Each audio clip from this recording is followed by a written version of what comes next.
Good morning mga boss, ito yung part 2 ng ating mga available na units dito sa Carzone Lucena mga boss. So unahin natin, SUV, diesel engine. Ito po, Toyota Fortuner 2018 automatic. Yan po ay nagkakahalaga sa 998,000 pesos mga boss. Itong ating Nissan Urban naka-reserve na. Tapos itong mga boss, Honda BRB 2021 model automatic. Ang presyo po niyan ay 698,000 pesos. Ito pong ating Geely M Grad, yan po ay 2022 model for only 568,000 pesos. Automatic po yan na sedan mga boss. Meron din tayo ditong van mga boss sa mga naghahanap.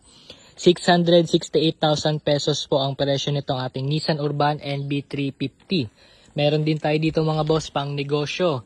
Ito po ay Mitsubishi L300 2022 model. Ang presyo po nito ay 648,000 pesos.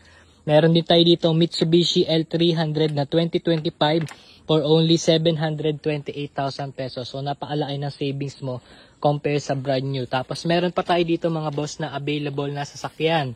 So ito muna, Nissan Navara Calibre, yan po ay nagkakahalaga po yan ng 968,000 pesos, manual transmission, loaded na po yan. Meron din tayo ditong Nissan Almera na 2021 manual transmission for only 398,000 pesos.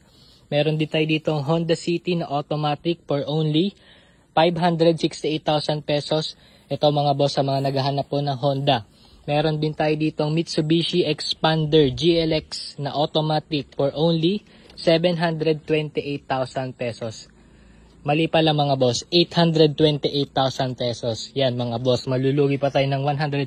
Meron din tayo ditong Isuzu F Drop Side 2017 model. Ang presyo po nito ay 568,000 pesos. Kaya kung interesado ka sa mga units na to, pwede po itong ipasok sa financing. Pwede rin po ito sa mga gusto pong mag-upgrade ng sasakyan. Kung tawagin natin ay trade-in. Kaya kung interesado po kayo, punta lang po kayo dito sa showroom. Pili lang po kayo. Ito yung ating second na garahe. Abangan nyo yung ating part 3 sa pangatlo nating garahe. Ayan mga boss. Maraming salamat.